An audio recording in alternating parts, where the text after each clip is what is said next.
Assalamualaikum warahmatullahi wabarakatuh.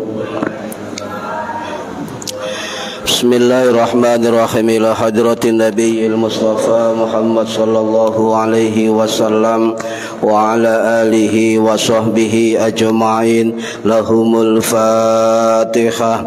A'udzu billahi minasyaitonir rajim. Bismillahirrahmanirrahim. Alhamdulillahi rabbil alamin arrahmanir rahim maliki yaumiddin. Iyyaka na'budu wa iyyaka nasta'in. Ihdinas siratal mustaqim.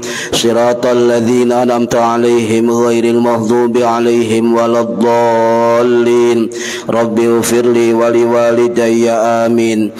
Hadiyatan minna ila arwahi masyayikhina wa li muallimina wa li murabbi ruhina wa liman ajazana wa li mursyidina wa li ulama'ina wa li muassis wal masyayikh nahdlatul ulama ajma'in wa li awliya tis'ati wa li songo ajma'in, khususan ila ruhi sultanil awliya Syekh Abdul Qadir Al-Jilani radhiyallahu anhu, wa khususan ila ruhi musannif muallif kitab Matan Zubat Al-Imam Ibnu Ruslan As-Syafi'i rahimahullah, wa ila arwahi masyayikhina fil mahad Tebu Ireng Jombang ajma'in, wa ila arwahi masyayikhina fil mahad Darul Ulum Rejoso Peterongan Jombang ajma'in, wa jami'i usulihim wa fur'ihim wa aswajihim wa dzurriyyatihim wa ahli silsilatihim wa muridihim wa muhibbihim wa jam'iyatihim wal akhidina minhum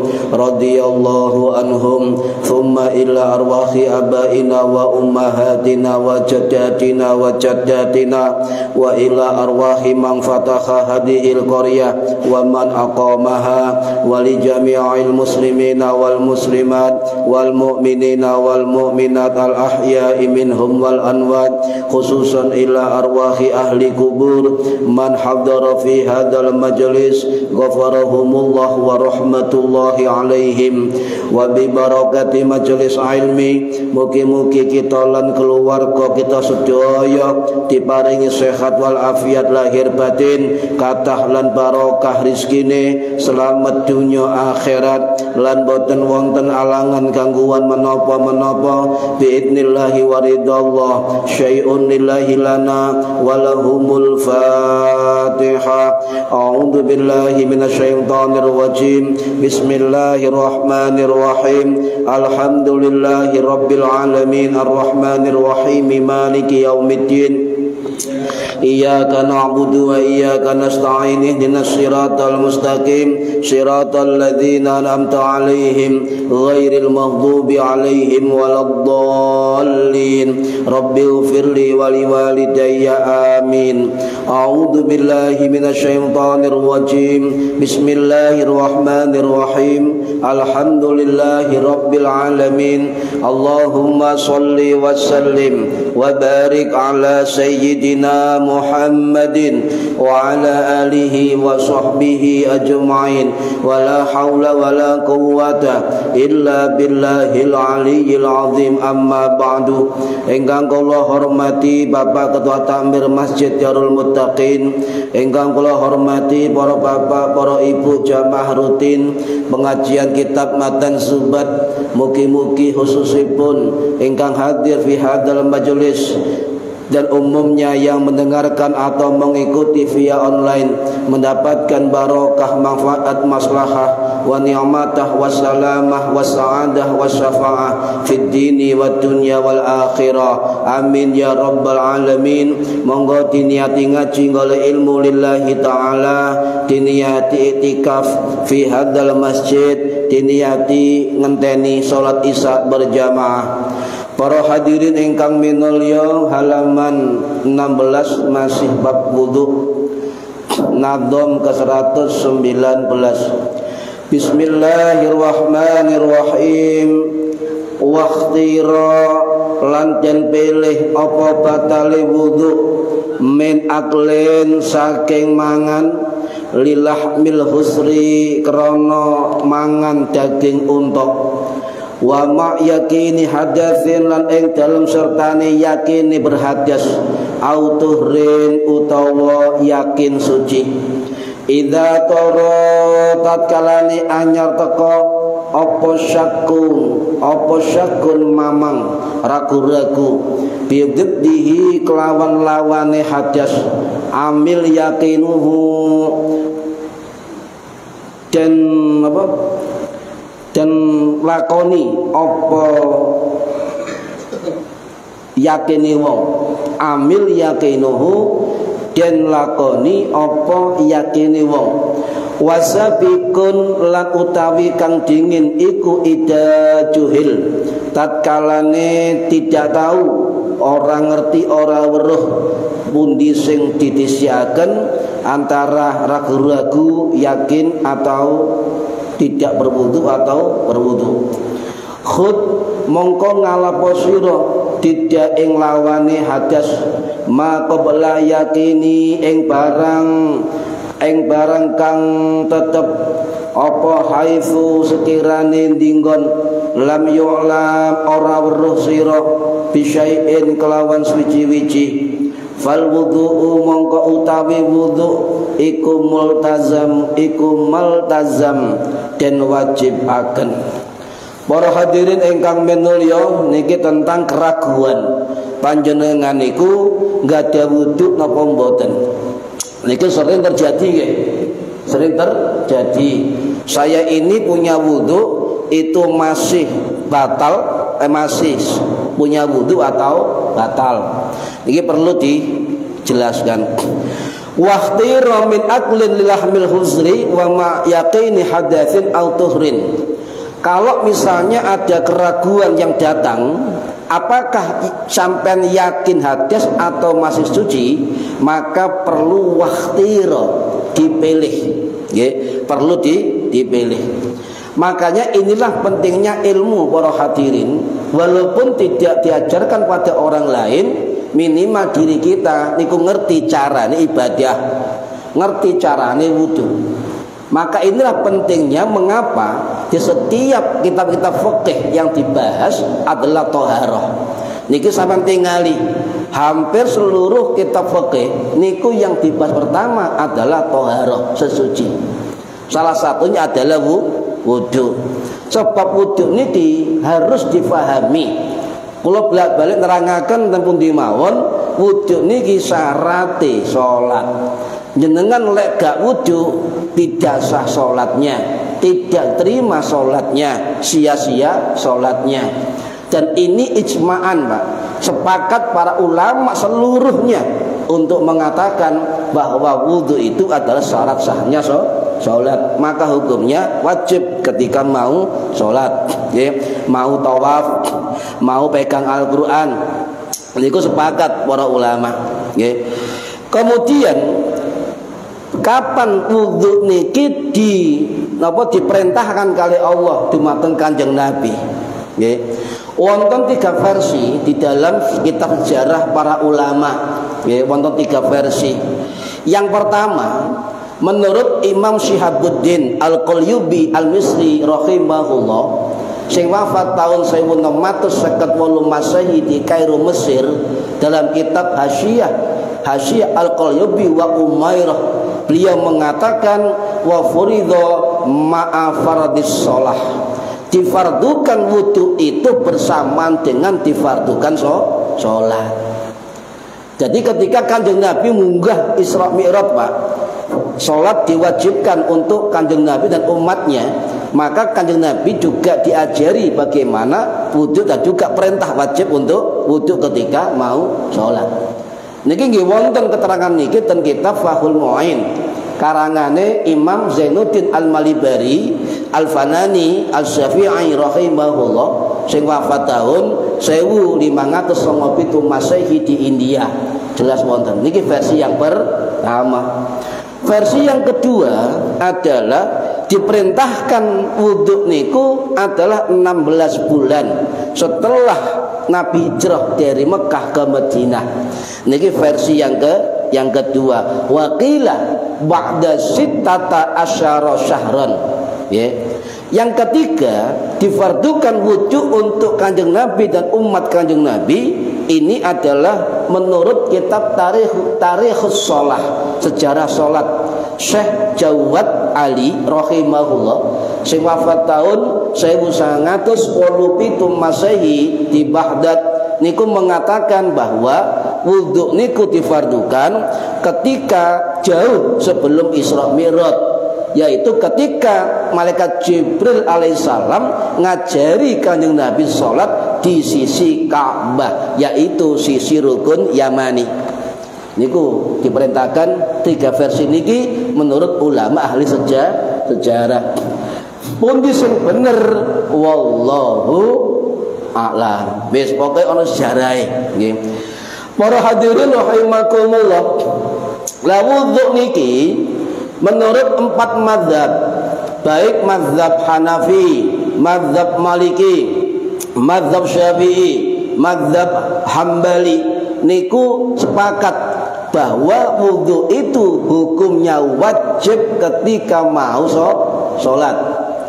Kalau ada kelompok yang mengatakan bahwa wudhu itu tidak wajib ketika mau sholat, maka itu bisa dipastikan itu pendapat yang tidak sesuai dengan Al-Quran dan pendapat para ulama. Hati-hati Pak ngoleh fatwa, terutama panjenengan lek golek materi agama ten Google. Hati-hati bagi yang nggak paham mazhab, nggak paham kitab, nggak paham fikih, pokoknya asal ambil saja. Hati-hati sampai keliru mangke sing dijogo niku ulama Ustadz Wahabi atau Ustadz Salafi yang berseberangan dengan kita Ahlus Sunnah wal Jamaah.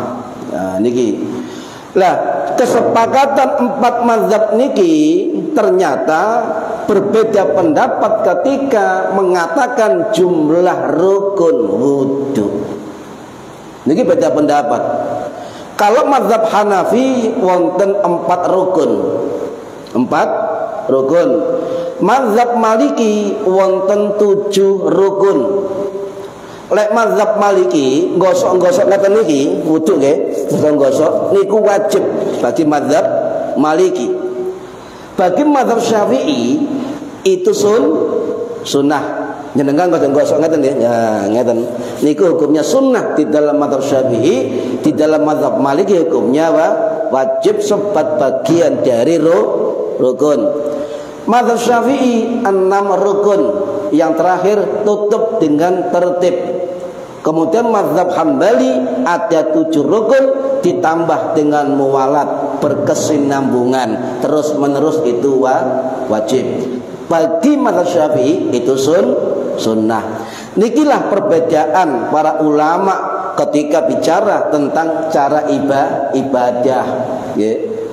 Juga termasuk ngeten Pak Bu, perbedaannya. Contoh nggih, tangan niki batasnya pundi? Sikut nggih. Nggih, siku. Ulama beda pendapat. apakah siku ini batas ke bawah, apakah batas ke atas. Lek sampean lek milih pendapat siku batas ke bawah, maka ini tidak dibasahi ke bawah. Kalau jenengan ikut mazhab Syafi'i, maka batas siku ke atas. Makanya wudhu yang paling sempurna adalah cara wudhunya Abu Hurairah radhiyallahu anhu. Beliau kalau wudhu niku Pak, niku sampai sak meten, nggih dibasahi. Siku sampai niki pupu atau betis niku wudhu Abu Hurairah. Kenapa? Ditanya oleh sahabat yang lain, saya kepingin ya wudhu saya menjadi bercahaya melewati dari batas anggota wudhu. Lah sampean pengikut Syafi'i Bu, risiko maka tidak sah wudhunya. Inilah mengapa guru-guru kita saat ini memerintahkan santri-santrinya yang bisa ngaji untuk menjelaskan perbedaan pendapat. Sebab zaman ini sudah waktunya masyarakat diberikan pencerahan tentang perbedaan. Para hadirin rahimakumullah. Nah, di dalam kitab ini dikatakan wakhtira min aklin lilahmil khusri. Bagi yang memilih pendapat makan daging onta itu wajib wudu. Makan daging onta. Ya, tidak hanya onta toh, Pak. Ada juga pendapat yang mengatakan sampai mangan lemak-lemak sing berbau, sampai mangan bawang abang, bawang putih, pokoknya sekiranya ambu niku wajib wudu. Sebagian ulama lek milih ngoten nggih. Cuma pertanyaannya ya, apakah orang yang setelah makan daging unta apakah wajib wudu atau tidak? Apakah orang setelah makan daging kambing, daging ayam, sate apakah wajib wudu? Nah, ini kembali ke ulama fikih, Pak. Di situ dikatakan pernah sahabat niki tanglet dumateng Kanjeng Nabi. Niki riwayat saking sahabat Jabir bin Samurah radhiyallahu anhu sing wafat tahun 694 Masehi di Baqi Madinah. Ya, riwayat sahih Imam Muslim rahimahullah. Tadi ditanya, ya Rasulullah, kami telah makan daging kambing min luhumil ghanaim. Bagaimana? Apakah kami wudu atau tidak? Nabi menjawab, in syi'ta fatawadda wa in syi'ta fala tawadda. Sakarepmu, ngoten. Sampeyan mari mangan daging kambing, sampeyan wudu nggih, monggo. Sampeyan gak wudu nggih, monggo. Lah sampeyan Pak, Bu, mangan sate terus salat, melok Kanjeng Nabi, wudu nggih monggo, gak wudu nggih, monggo. Tanglet malih sahabat, ya Rasulullah, bagaimana kami kalau makan min luhumil ibli? Kami makan daging onta. Nabi menjawab, apakah kami wudu? Nabi menjawab, na'am, nggih. Fatawadda min luhumil ibli. Siapa yang habis makan daging onta, maka fatawadda, berwudu. Hadis sahih. Para hadirin ngeten, Pak. Walaupun hadis sahih, tetap ulama fikih niki harus membelajari dulu apa hukum orang makan daging onta sebelum sholat. Apakah batal wudunya atau wajib berwudu? Ya, kita kembali. Sampeyan tingali hadis riwayat Imam Muslim. Kita cari kitabnya, kitab syarah hadis Imam Muslim yang paling baik adalah kitab Al-Minhaj Syarah Sahih Muslim karangannya Imam An-Nawawi rahimahullah sing wafat tahun 1277 Masehi di Suriah. Beliau mengatakan para ulama fikih niku menyikapi hadis sahih tadi dengan dua pendapat. Yang pertama, mangan daging kambing, mangan daging unta dan sebagainya tidak membatalkan wudu. Niki terus Imam Nawawi pendapat jumhur ulama dari kalangan mazhab Hanafi, dari kalangan mazhab Syafi'i dan mazhab Hambali. Bahkan beliau mengatakan dalam kitab tersebut pendapat ini juga dilakukan, dipraktekkan, dipilih oleh 4 khalifah Nabi, Sayyidina Abu Bakar, Sayyidina Umar, Utsman dan Ali. Mereka kalau makan daging onta tidak wudhu lagi.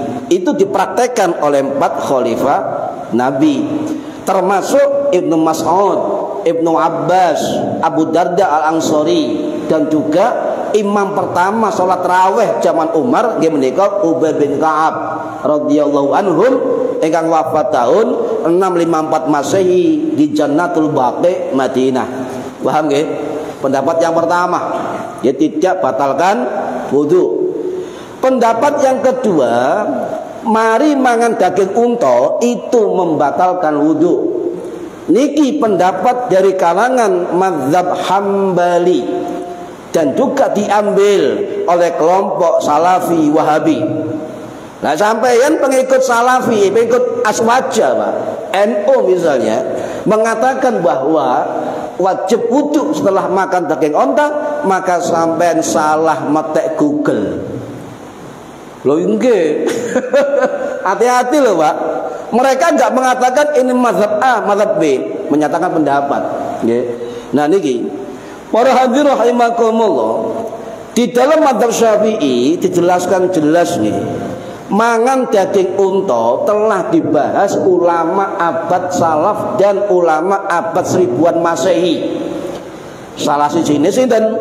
Imam Al-Haramain rahimahullah, salah satu guru dari Imam Ghazali rahimahullah, sing wafat tahun 1085 Masehi di Nesebur, Iran. Dalam kitab Nihayatul Matlab Syarah Mukhtasar Al-Muzani, beliau tegas mengatakan bahwa jumhur ulama waktu itu dan juga mazhab Syafi'i mengatakan pendapat yang paling kuat adalah tidak batal setelah makan daging onta.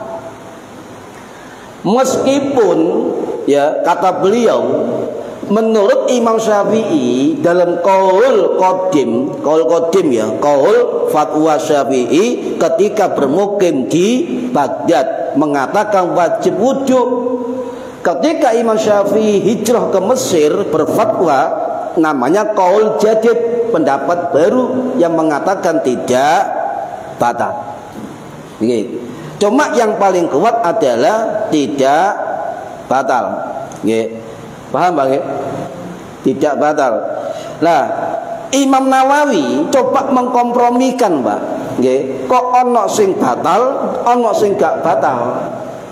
Maka Imam Nawawi dalam kitab Al-Majmu' Syarhul Muhadzab, beliau menjelaskan jumhur ashab kami, kata beliau, artinya ulama Syafi'i mayoritas, hadis tadi tentang makan daging onta itu tidak membatalkan wudhu. Cuma beliau mengatakan para ulama menganjurkan setiap selesai makan daging, baik sate, baik onta, baik kambing, maka dianjurkan agar berkumur dan mencuci tangan. Niki jalan tengah disampaikan oleh Imam Nawawi dari kalangan ulama mazhab Syafi'i.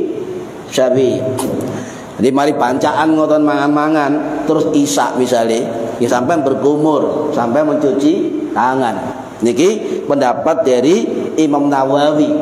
Kenapa? Kata beliau, al-khuruju minal khilafi mustahabun.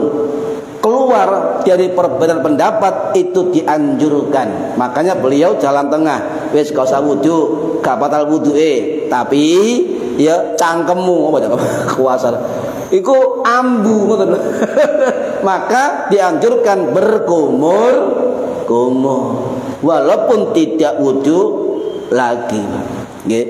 Jadi kalau baleni nggih, hukum yang mengatakan bahwa orang yang makan daging onta batal wudhunya adalah pendapat dari kalangan ulama mazhab Hambali dan ulama dari kelompok Wahabi. Kalau nggak nyebut mazhab, Pak, kelompok, Pak. Syarat untuk mazhab nggak ada itu kan. Bon, para hadirin rahimakumullah, masuk ten ragu-ragu nggih, asyak, ragu-ragu, was-was, yakin nggih. Wa ma yakini hadasin autuhrin, disertai dua hal, antara batal enggak, ya, batal atau enggak, ya, yakin atau ragu. Ini nazam 120 dan 121, ya. Kalau misalnya jenengan sholat maghrib contoh nggih, sholat maghrib niki saniki sampean tasik enggak ada wudu. Nah, tasik enggak ada wudu dan memang wudu ketika maghrib. Kemudian sampeyan ragu-ragu ketika mau sholat isya, aku batal gak yo, mau ngentut gak yo, gitu ya.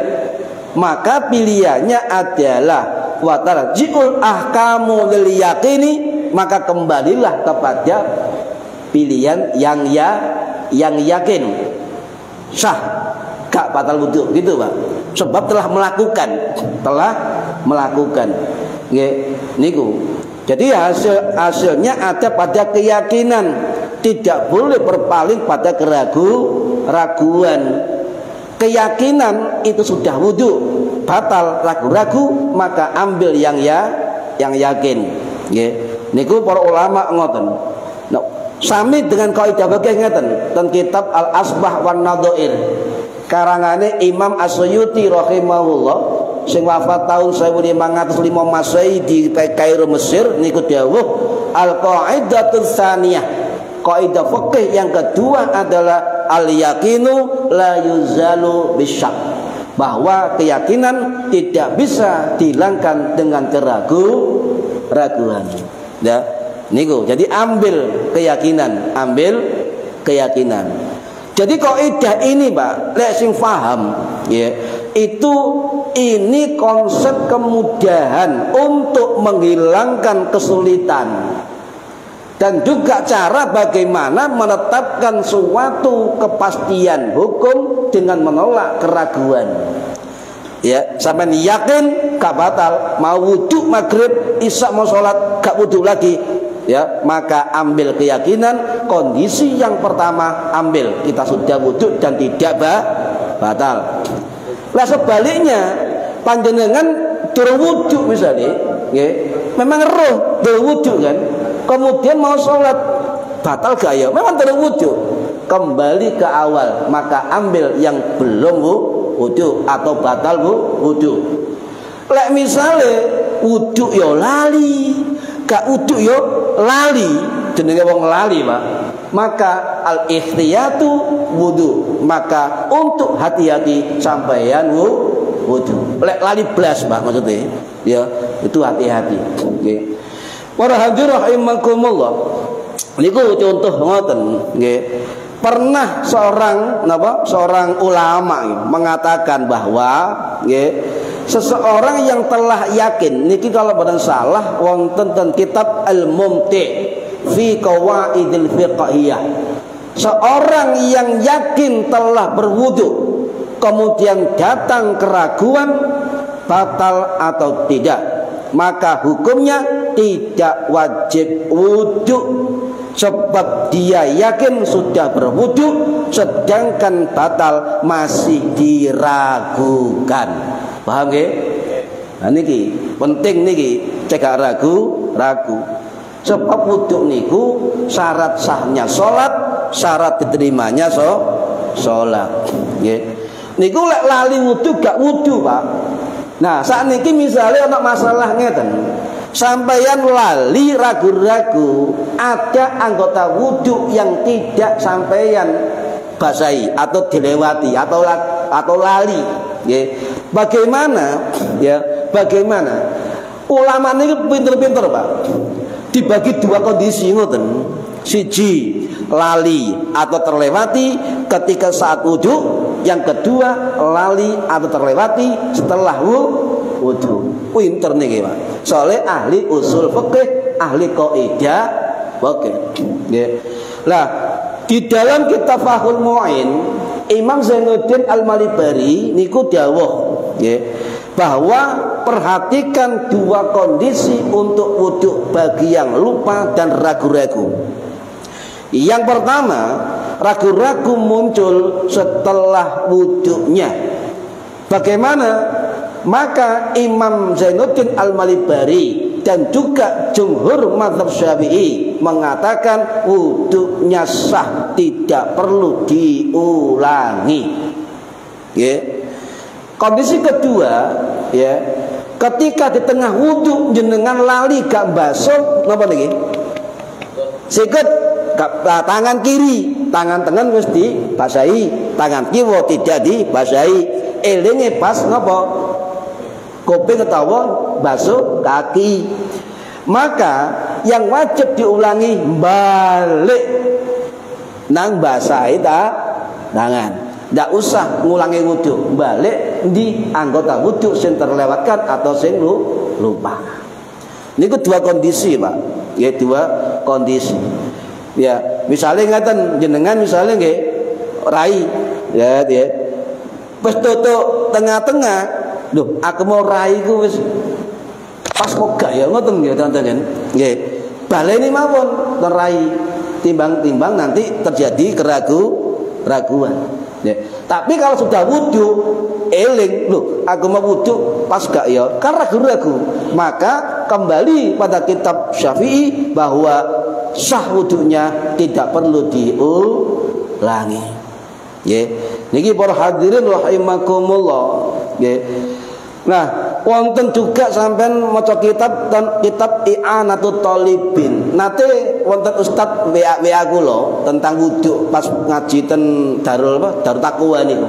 Tumiyen ngaten kula jawab jenengan buka kitab I'anatut Thalibin, kitab Fathul Mu'in, kitab Kifayatul Akhyar, kitab Al-Majmu' Syarhul Muhadzab dan Asnal Matalib.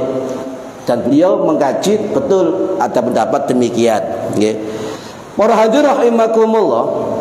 Nah, langsung mawon. Jadi kalau baleni ragu-ragu atau tidak, batal atau tidak, nggih, niku adalah penyakit yang bisa menimbulkan was.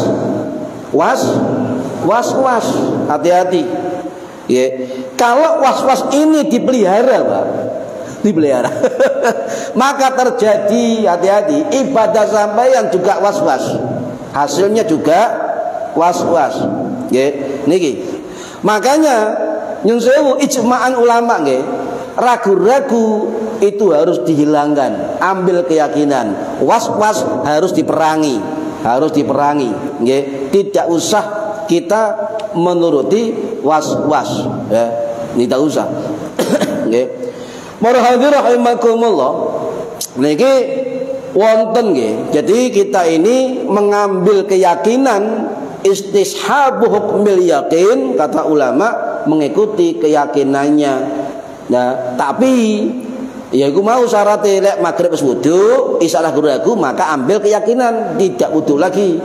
Yang kedua, lek memang durung wudu sadurunge tapi ragu-ragu, maka ambil tidak wudu. Niki kesimpulan ya. Karena apa? La yu'tabaru syakku ba'dal fi'li wa min katsiris syakki. Ragu-ragu setelah melakukan perbuatan dan rasa ragu dari orang yang sering ragu, maka tidak dianggap la yu'tabaru, ya, tidak dianggap, tidak usah dihiraukan keraguan tersebut, maka sah wudunya, ya, maka sah wudunya. Niki. Makanya kita kalau orang ibadah niku wonten dua kelompok. Ana wong ragu-ragu normal, nggih. Ana sing memang penyakit ragu-ragu. Bolak-balik salat, Allahu Akbar. Allahu Akbar. Sampai tendang mawon. Nggih. Pak, sadar ngoten. Nggih, niku setan ragu-ragu. Nggih. Para hadirin rahimakumullah, makanya sering ragu juga buruk, maka jangan sampai kita dikalahkan dengan keraguan. Nggih. Penyakit ragu-ragu niki saking setan, Pak. Saking setan. Makanya jenengan lek ana imam, misalnya nggih, kadurunge salat maca surat An-Nas, nggih. Qul a'udzu birabbin nas, malikin nas. Bagi kelompok sebelah bid'ah. Neraka. Kula mikir ayo wong arep sembahyang kok dinerokno ngeten iki. Padahal durung salat niku lho, Pak. Durung salat. Sampeyan ngoyo gak apa-apa wong durung salat, ngoten lho. Apa maneh maca surat An-Nas. Niku dipakai niki ya Allah kula niki. Nggih. Sinten orang ulama yang menganjurkan membaca An-Nas sebelum salat nggih menika Imam Ghazali. Cak semerut jenengan, Bu. Ulama yang menganjurkan membaca surat An-Nas, Qul a'udzu birabbin nas, tegas dalam kitabnya adalah Imam Ghazali rahimahullah sing wafat tahun 1111 Masehi Titus Iran. Ana dalile enggak? Ngoten kelompok sebelah niku. Kita jawab, nggih. Wonten Nabi niku ngajari sahabat dua surat. Surat Al-Falaq, surat An-Nas. Niki riwayat saking nggih sahabat Uqbah bin Amir radhiyallahu anhu sing wafat tahun 678 Masehi di Mesir. Niki riwayat Imam Ahmad, Imam Tirmidzi, Abu Dawud, An-Nasa'i, Ibnu Majah, Al-Baihaqi, Al-Hakim, Ad-Daraqutni, Ibnu Khuzaimah, Ibnu Hibban, Ad-Dailami, Ad-Darimi, wis sak pituruté wakeh hadis sing dicantumkan para ulama. Dawa hadise. Jadi Nabi niku dalam perjalanan, Pak. Nggih mau salat. Uqbah bin Amir nggih niku celuk Kanjeng Nabi, "Maukah kau saya ajari dua surat yang baik untukmu?" "Nggih ya Rasulullah." Maka bacalah surat An-Nas, surat Al-Falaq. Itu mau salat Kanjeng Nabi jamaah. Akhirnya Iqra bihima kullaman nimta wa kullama kumta. Maka bacalah dua surat tersebut sebelum kamu mendirikan sholat dan sebelum kamu tidur. Hadis hasan sahih, boleh dipakai hujah dalil dalam ibadah. Ono dalile, paham ya? Cantolane wonten hadise, Pak. Sampeyan kok ngimami kula bin nas ana jamaah makmum sing kritis, "Mam, bid'ah, Mam." Sampeyan jawab, "Iki lho dalile ngoten, Pak." Nggih. Gak kono tok sing duwe dalil, kita juga punya dalil, nggih. Para hadirin rahimakumullah. Lho nggih, niki perintah dari napa? Ajaran Kanjeng Nabi, nggih. Wonten malih ngeten, mangan-mangan, ya, mangan-mangan apakah batal wudu? Mboten. Wong mangan daging unta gak batal, mangan. Lho terus pundi mangan-mangan jero masjid? Ana sing ngomong gak oleh, haram ngotori masjid. Betul. Kalau sama sengaja ngotori masjid hukumnya haram. Sepakat ulama. Tapi nggih, delok-delok sik, Pak. Ya lihat dulu tujuannya apa. Nggih. Dalam kitab Al-Fiqhu ala Madzhabil Arba'ah, fikih 4 mazhab, karangannya Syekh Abdurrahman Al-Juzairi rahimahullah, sing wafat tahun 1940 Masehi di Mesir. Beliau mengatakan bahwa 4 mazhab mengatakan mubah boleh makan dalam masjid, paham? Dengan syarat, oh nggih Pak, disyartin siji apa? Asal bukan makanan haram. Yang kedua, tidak sengaja mengotori masjid. Yang ketiga, panganane gak menyengat baunya. Niki syarat dari 4 mazhab. Imam Nawawi piyambak nate ditangleti murid Imam Alauddin bin Attar rahimahullah, tanglet dumateng Imam Nawawi gurunya. Bagaimana hukum orang makan-makan selamatan bacaan dalam masjid mushola? Maka dalam kitab Fatawa Imam Nawawi itu mengatakan al-jawabu, maka jawabannya zaizun, boleh, paham? Wala yumna'u minhu, dan tidak dilarang darinya. Sinten niki ulama besar mazhab Syafi'i. Kapanane ana musala ya takon, ana gak ngolehi, kita jawab al jawabu zaizun. Boleh. Nah, kok oleh? Apa alasane? Golek mana Pak kitabe? Oh, saya ketemu di kitab Raudhatul Thalibin karangannya Imam Nawawi juga, beliau mengatakan lakin yang bagi ayyubassitu syai'an, tapi cegak ngotori masjid, beliau mengatakan ke ono apa leme, paham nggih? Ke ono leme. Yang kedua lek kotor dibersihkan. Niku mubah Pak. Nggih, boleh. Madzhab Syafi'i boleh.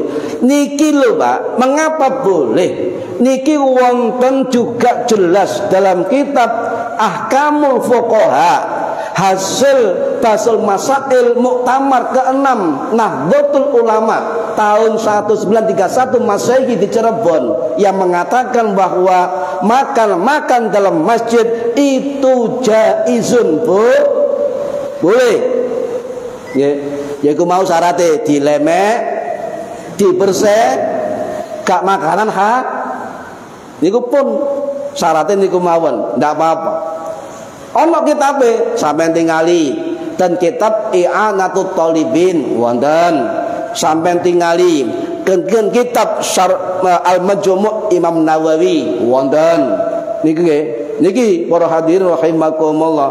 Nah, beliau Imam Nawawi dalam kitab yang lain, kitab Al-Majmu' Syarhul Muhadzab, dawuh berfatwa bahwa diperbolehkan sesuatu yang mubah di dalam masjid. Mangan hukumnya mau mubah nggih.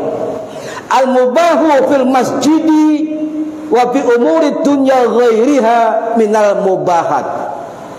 Perkara yang mubah dalam agama maka boleh dilakukan di masjid. Niki Imam Nawawi sampai ngeten-ngeten lho Pak, di masjid Bu, oleh Bu. Madzhab Syafi'i membolehkan terbang jidor dalam masjid. Oleh, boleh. Niki wonten dalam kitab Al-Fatawa Al-Kubra Al-Fiqhiyah. Adzan. Jare. Imam Hajar Al-Haytami rahimahullah, sing wafat tahun 1566 Masehi di Ma'la Mekah. Beliau dawuh boleh, sebab terbang jidar duf atau rebana itu bukan barang mungkar, boleh. Bahkan beliau mengatakan Kanjeng Nabi dawuh, niki riwayat Abu Hurairah, riwayat Ibu Aisyah, Nabi dawuh a'linu, ya, a'linu wonten dua versi. A'linu umumkan, ya, hadzam nikah ini waj'aluhu fil masajid, ya, maka lakukan akad nikah di masjid watribu alaihi biddufufi, dan ramaikan acara itu dengan terbang jidor rebana. Niki hadis hasan saking Kanjeng Nabi. Intinya madzhab Syafi'i, ya, itu membolehkan terbang jidor di dalam cegak tadi pertikaian Pak. Kalau mereka takoni, loh Ustaz Uno ngomong gak oleh, buka Google sendi waca pendapatnya Wahabi, gak oleh, haram pendapatnya Wahabi. Madzhab Syafi'i, Nahdlatul Ulama membolehkan watribu alaihi biddufuf, ramaikan dengan memukul rebana. Niki wonten dalil jelas. Imam Izzuddin Abdul Salam, Imam Hajar Al-Haytami, Imam Daqiq Al-Aid, Imam Ishaq Asy-Syirazi, ulama besar, ya, mutaqaddimin mengatakan boleh. Paham nggih? Boleh. Nggih. Rapat ke masjid, ya kolen wong rapat. Cuma ngombene ke masjid oleh Pak. Sebab apa? Membahas oleh. Nggih. Oleh. Loh sing terbangan wudu oleh enggak wudu masjid? Boleh. sebab termasuk syiar masjid boleh. Ya.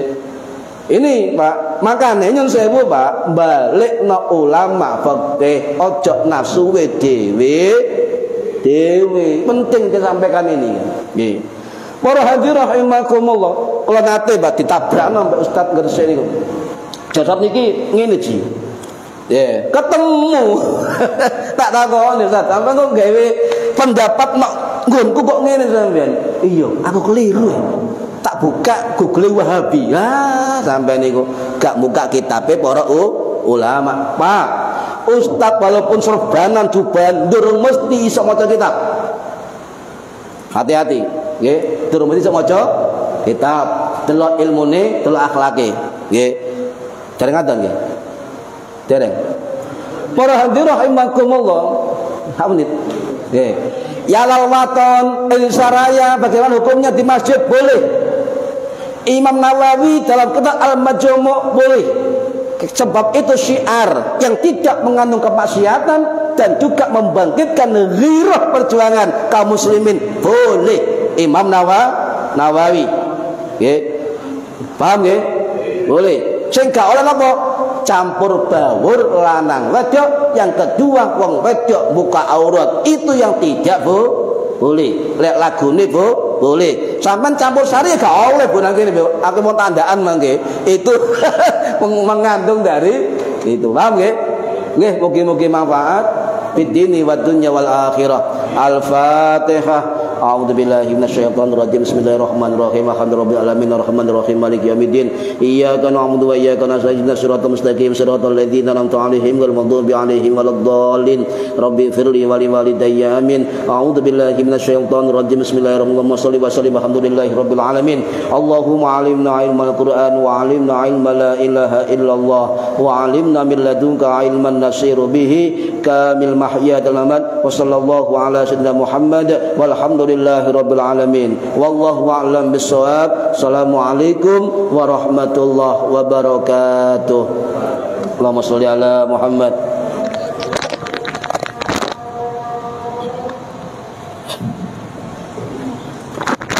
Subhanallah.